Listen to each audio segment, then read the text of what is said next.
Gold trusted gold buyers మీరు తాకట్టు పెట్టిన బంగారాన్ని విడిపించి ఈ రోజు ఉన్న మార్కెట్ ధరకు కొనబడను. Indo British advanced pain clinic నొప్పి మాయం సర్జరీ దూరం. For appointments 9155515563.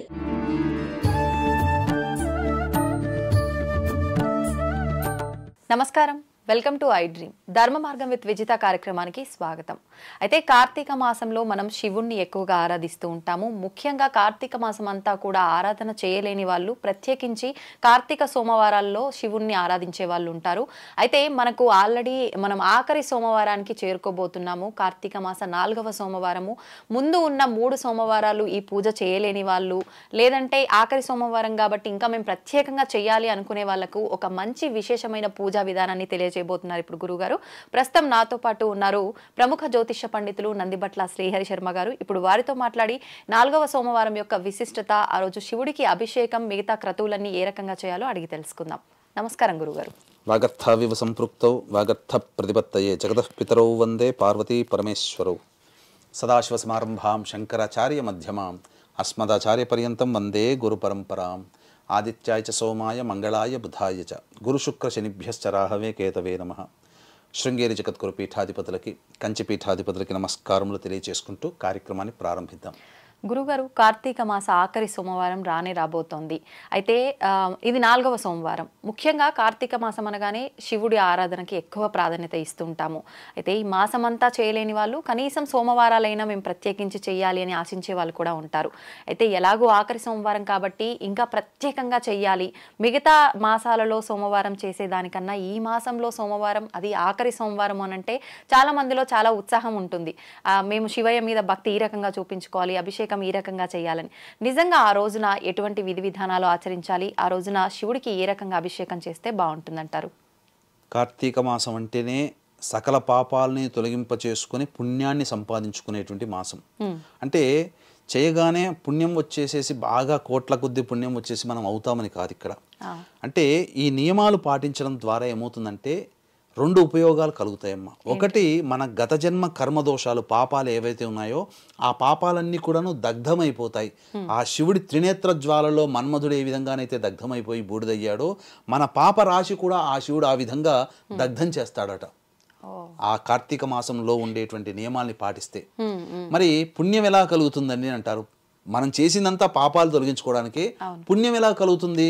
పుణ్యం సంపాదించుకోవాలని అంటే ఇక అప్పటి నుంచి పుణ్యం సంపాదించుకునే పనులు చేస్తాడట మానవుడు. అంటే గత జన్మ కర్మదోషం మంచి ఎలా చేయాలి, నేను ఎలా బతకాలి, ఎలా మంచిగా ఉండాలి, ఎలాంటి మంచి పనులు చేయాలని అప్పటి నుంచి చేస్తూ దాని ద్వారా పుణ్యాన్ని సంపాదించుకుంటాడు. అంతే తప్ప ఇది చేయగానే పుణ్యం వస్తుందని కాదు. పుణ్యం చెయ్యాలనే కోరికలతో మనిషి జీవనాన్ని అలవర్చుకుంటాడు, ఆ విధంగా పుణ్యం సంపాదించుకుంటాడు. ఇది క్లియర్ అమ్మా. అయితే చాలా మందికి ఉన్నటువంటిది ఏంటంటే ఇక కార్తీక మాసంలో చాలా సందర్భాల్లో మనం అనుకున్నాం కానీ ఈశ్వర ఆరాధన చేసుకోలేము. ఇంకా చాలామందికి ఈ యొక్క కార్తీక మాసంలో అప్పుడే తొందరగా అయిపోయింది, 3 వారాలు అయిపోయింది, ఇంకా 4వ కార్తీక వారమే ఉంది, ఇంకా వారం తిరగకుండానే కార్తీక మాసం అంతా అయిపోయిందని బాధపడే వాళ్ళు కూడా ఉంటారు. ఇంకా నిష్టగా చేయాలి, ఇంతకుముందు చేసిన వాటిట్ల కంటే కూడా నిష్ట చేయలేకపోయాము, ఇక మిగిలిన ఈ ఒక్క అవకాశం ఆఖరి కార్తీక సోమవారం అయినాము కానీ మనం వదిలిపెట్టకూడదని చెప్పి ఎవరైతే ఆలోచిస్తుంటారో అటువంటి వాళ్ళకి ఇది చాలా గొప్పదమ్మా. వీక్షించేటువంటి ప్రేక్షకులు ఆశాంతం ఈ కార్యక్రమాన్ని వీక్షించండి. పూర్వంలో ఎప్పుడో మనము ప్రాణత్యాగం చేసి ఈశ్వరునికి అర్పించాము, అమ్మవారికి అర్పించాము అని చెప్పి కథలు వినడమే, చూడడమే తప్ప నిజంగా చేయలేకపోయాం. ఇప్పుడు ఆ రోజులు ఈ రోజులు వస్తాయా?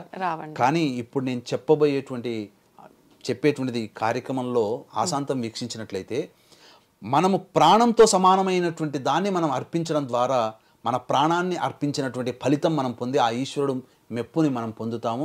ఏంటో ఆ వివరాలన్నీ సవివరంగా తెలియచేసుకుందాం. ముఖ్యంగా ఈ సోమవారం యొక్క విశిష్టత కనుక చూసుకున్నట్లయితే ఆఖరి కార్తీక 4వ సోమవారం ఒకటి. ఇక తర్వాత ఆ రోజు ఉన్నటువంటి నక్షత్రము ఉత్తరా నక్షత్రము, నవగ్రహాల్లో రాజైనటువంటి రవి నక్షత్రం, అది 2.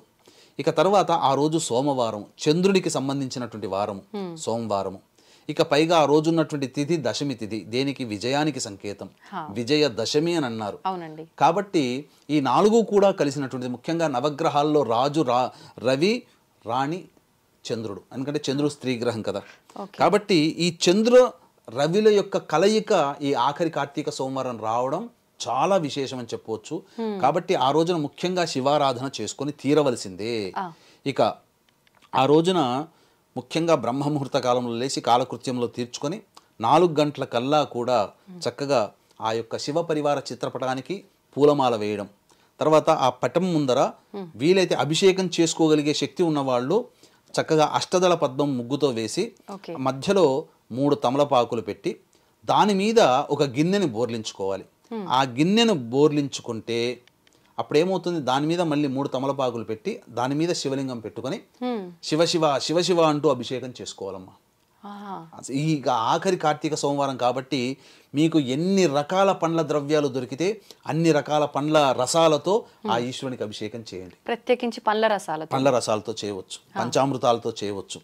అభిషేకం చేసిన తరువాత చక్కగా ఆ శివలింగాన్ని శుభ్రపరచు. ఇవన్నీ కూడా శివలింగం పెట్టుకోగలిగే శక్తి ఉన్నవాళ్ళు.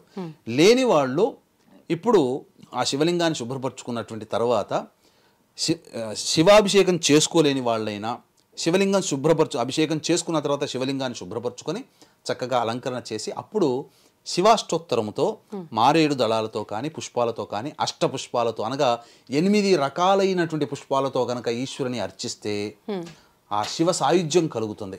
ఆ విధంగా చేయాలి. ఎటువంటి పుష్పాలు యూజ్ చేయొచ్చు? చామంతి పుష్పాలు చేయొచ్చు, గన్నేరు పుష్పాలు చేయొచ్చు, మల్లె పుష్పాలు చేయొచ్చు, మల్లికా పుష్పాలు చేయవచ్చు. ఇలా అనేకమైనటువంటి పుష్పాలు పూజకి పనికొచ్చేటువంటి పుష్పాలతో చేయవచ్చు. ఆ తదనంతరం ఆ పుష్పార్చన చేసిన తరువాత తులసి చెట్టు దగ్గర అరుణోదయ కాలం, అంటే అరుణోదయ కాలం అంటే ఏంటి, సూర్యోదయం 6:14 ఉంటుంది. కాబట్టి 5:30 నుంచి 6:14 మధ్య కాలంలో ఉన్నటువంటి ముహూర్తము అరుణోదయ కాలం. అనగా సూర్యుడు రాకముందు ఆకాశం తెల్లవారి ఎర్రటి రంగులో ఉంటుంది. ఆ సమయంలో తులసి చెట్టు దగ్గర అష్టదళ పద్మం వేసి అక్కడ దీపారాధన చేసి విష్ణు సహస్రనామ పారాయణం చేయాలి. అంటే ఈ అరుణోదయ కాలానికి ముందే అభిషేకము చేసుకోవాలి. ఈ అరుణోదయ కాలంలో తులసి చెట్టు దగ్గర చక్కగా అష్టదళ పద్మం వేసి అక్కడ దీపారాధన చేసి ఆవునేతితో విష్ణు సహస్రనామ పారాయణం చేసి దానిమ్మ పండు నైవేద్యంగా పెట్టాలి. దానిమ్మ పండు ఎందుకంటే బీజాఫలంలో శ్రేష్టమైనటువంటిది అది. అన్ని ఫలంలోకెల్లా బీజాఫలం శ్రేష్టము. ఆ బీజాఫలంలో శ్రేష్టమైనది దానిమ్మ పండు. ముఖ్యంగా లక్ష్మీదేవికి చాలా ఇష్టప్రీతికరమైనటువంటి పండు. గురువు గారు, పండ్లు మనం దేవుడికి నివేదన చేసేటప్పుడు కొంతమంది కొంచెం ఒలిచి పెట్టాలంటారు, కొంతమంది అలాగే ఎలా పెట్టాలి? మామూలుగా మన ఆ గరిటెతోనైనా కానీ స్పూన్తోనైనా కానీ ఒలచొచ్చు. ఇట్లా మన గోరుతో ఒలవకూడదమ్మా. ఎందుకంటే గోరులో ఉండేటువంటి విషయం ఆ యొక్క చాలా మంది ఏం చేస్తారంటే గోరుతోనే ఇట్లా తీస్తారు. మనకు విషం అనేది ఎక్కడ ఉంటుందంటే గోళ్లలో ఉంటుంది, ఈ పళ్ళ దిగువన ఉంటుంది. అందుకనే మనిషి ఎవరైనా కొరికినా, జంతువు ఏదైనా కరిచినా మనకు విషం ఎక్కుతుంది.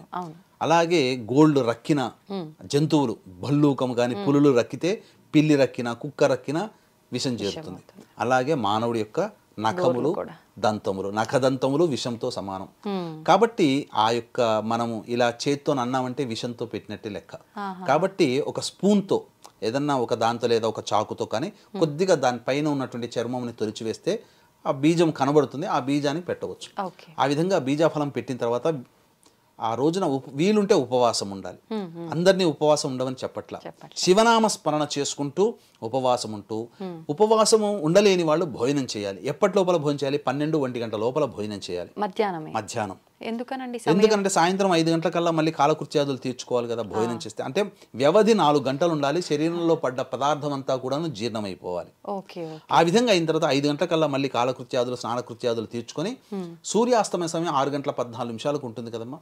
ఈ 6:14 సమయానికి దేవాలయానికి చేరుకోవాలి. ముందుగా నవగ్రహాల చుట్టూ శివాయ నమః అంటూ 27 ప్రదక్షిణలు చేసిన తర్వాత అప్పుడు శివాలయంలో అర్చన జరిపించుకోవాలి. అక్కడ 360 + 360 720 ఒత్తులతో దీపారాధన చేయాలి. ఆఖరి సోమవారం కదమ్మా. దీపారాధన అంటే చాలా విశేషమైనటువంటిది. దీపారాధన చేయాలి. ఇక ఇవన్నిటితో పాటు ఇంతకుముందు నేను ఒక ప్రాణాన్ని మనం అర్పించినటువంటి విధానంగా సమానం అని చెప్పాను కదమ్మా. ఇది అప్పుడు తెలియచేసుకుందాం.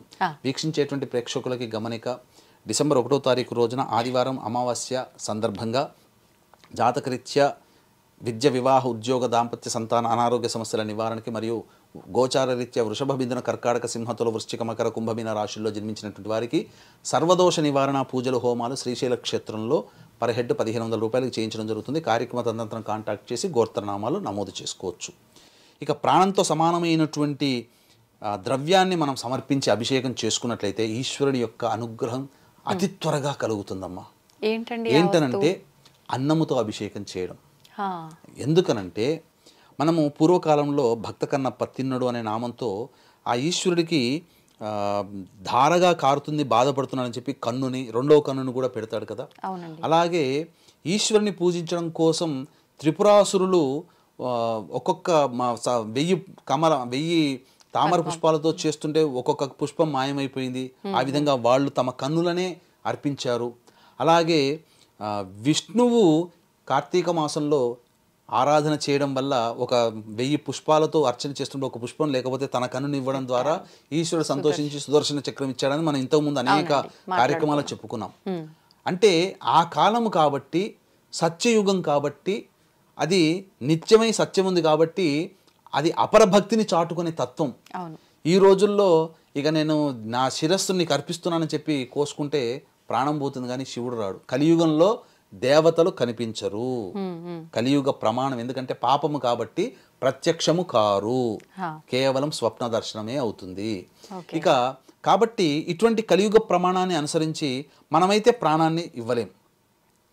కాబట్టి ప్రాణంతో సమానమైనటువంటిది ఏంటిది సృష్టిలో అంటే సమస్త జీవులకి కూడా కలియుగే అనగా మానవులకి కలియుగే అన్నగత ప్రాణ ఒక సూక్తి ఉంది. కృతయుగే అస్థిగత ప్రాణ,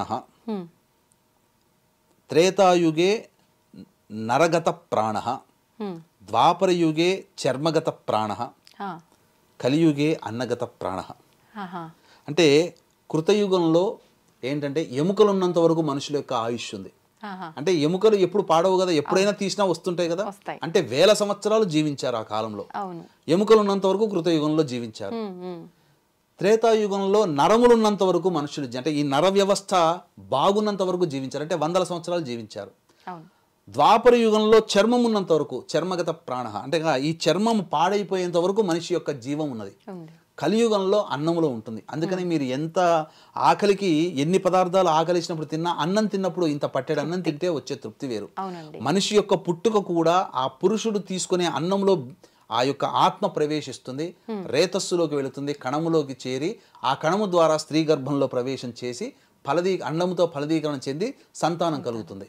అందుకనే ప్రాణం ఎక్కడుంటుంది? అన్నంలో. మనం తినే అన్నంలో మన ప్రాణం ఉంటుంది. మన తర్వాత వంశంలో వచ్చే వాళ్ళు కూడా ఆ అన్నమును ఆశ్రయించే ఆత్మలు ఉంటాయి.